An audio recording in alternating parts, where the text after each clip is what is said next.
Now, I'm guaranteeing you, this is my Stygian witches moment. Give me the eye where you can say, the kids are like, I don't know what you're talking about. Watch Clash of the Titans, not the terrible new version, the old Harry Hamlin version. One of the best movies ever. The Stygian witches supposedly can tell the future with the eye. Give me the eye. I'm telling you through the eye right now that this will become the start of a huge censorship drive to knock out, before it even starts, a Trump 2024 ticket. You're like, Dan, it's 2021.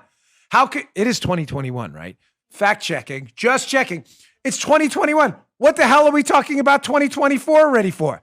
Because it's on right now. No, it's not. No, it is. It is. I'm telling you, I'm reasonably confident President Trump is going to run in 2024. Not reasonably, overwhelmingly confident President Trump is going to run in 2024. This is effectively his first campaign speech this weekend at CPAC, and it will be censored. Mark my words, book it. I'd give you the time, but they tell you, because we're on terrestrial radio, never to give the time and the date, right, Joe? Because if it airs later in the day, people That's right. I don't care. We don't follow those rules anyway.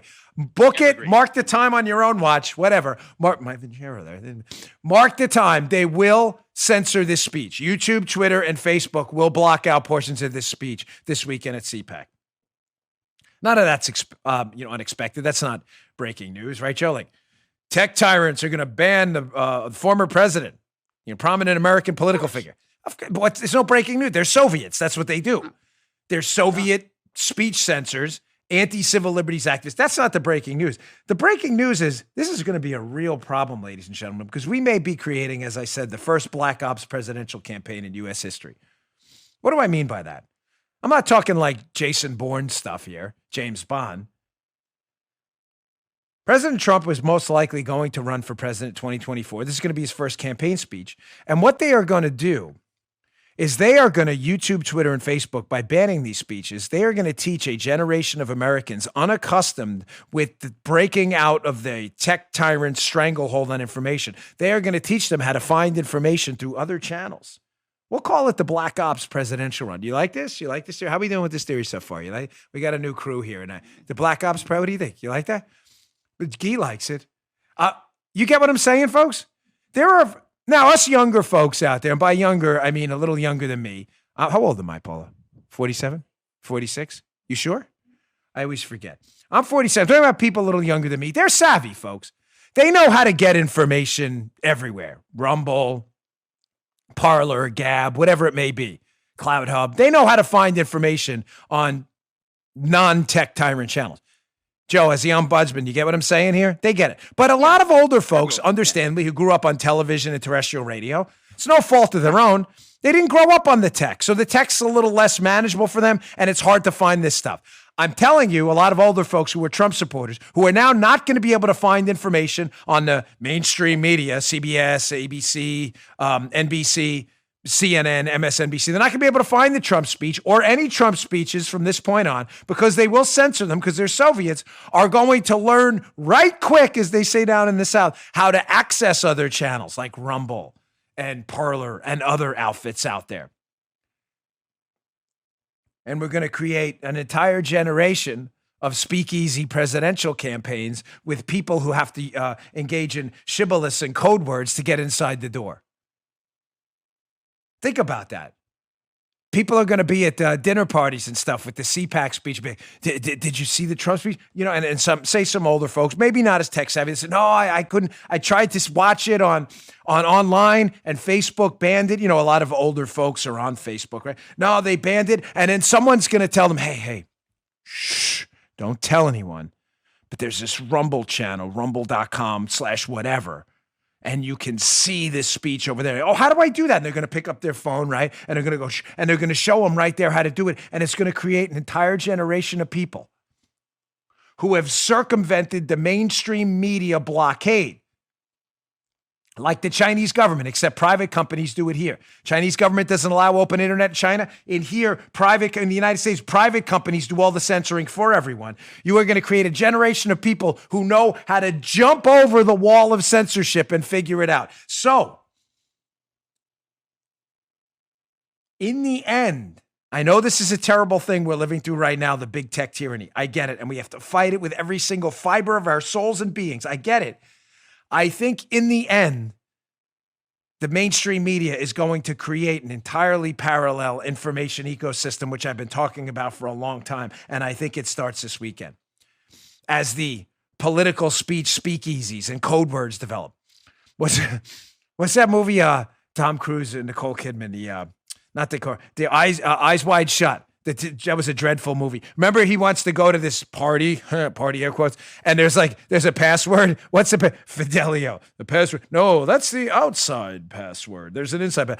There's going to be a password now. You're going to speak openly about the Trump speech this weekend. You're going to have to give like a password. The password is MAGA67. You're going to have to give a password to talk openly now with your friends about the Trump speech, and your friends are going to have to teach you how to access the Trump speech because we live in a Soviet China model economy, information economy, that is, where private companies do all the censoring and anti-civil liberties activism for the government that would love to do it itself. Now, I said to you in my tease this morning that there are two things could happen. Well, number one, the blackout will continue. YouTube, Facebook, Twitter will block all Trump speeches from this point on, or pieces of them. I'm telling you, they will do that. If they do that, so that's option one, what'll happen? I told you what'll just happen. I don't even think this is all a net negative. I think you will teach people to bypass the mainstream media information Pravda channels and work their way around it. So in the long run, we're more fortified. So I don't even think their blockade is that bad of a thing. I think it's bad they're doing it, but I don't think the results will be that terrible for us. Or option number two could happen. What's option number two? They fold. Why would they fold? Maybe saying to yourself, Dan, what's the incentive for left-wing,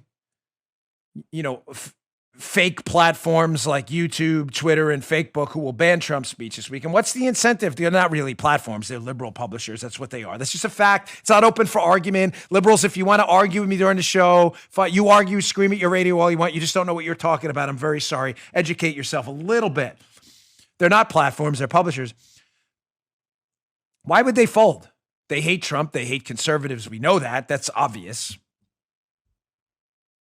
Because they have to.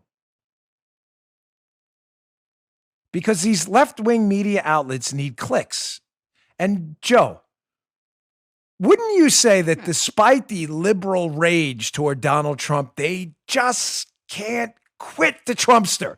They just can't stop. They can't. Now, I always like to produce information to back up my assertions. You're saying, Dan, that eventually either they continue the blackout and they lose because we develop ways around the blackout and teach generations of Americans how to get around the Soviet media Pravda censorship machine. So that's number one. That'd be a good outcome. Terrible thing, but a good outcome. Or option number two is they completely fold and have to broadcast the Trump speeches anyway, which is likely too. After a while, they'll black out for a little while. Why? Here's an article by Pointer.com, whatever that is. Oh, I forgot the screenshot thing. We'll get to that. Let me just get to that first. I'm sorry, because I don't want to go out of order. They get CPAC, by the way, in case you don't think Trump is still a huge draw. My own notes are terrible. I got to get a better system. I can't even read my own handwriting. I'm a doctor. I wish I thought like one. I'd be a quadrillionaire. CPAC this weekend. Here's a screenshot. What am I showing you this for? Joe, you notice something on CPAC? Once they announced Trump was coming in, Trump, nobody cares about Trump. That's the liberal. No, you can't. Trump, terror. Interesting that you can't even get into CPAC. Their premium silver package sold out. General tickets sold out. The only thing you get is a premium gold package right now, and even that's limited availability. So Trump, the liberals, nobody cares about Trump. We're all moving on. Are you really moving on? Because look at you're all sold out everywhere at CPAC. Here's that Pointer article I was talking. This is from July 17th of 2015 by a Kristen Hare. The Huffington Post is going to cover Trump as entertainment, not politics. Remember that? Remember when they tried that? That lasted, about a week at the Huffington Post?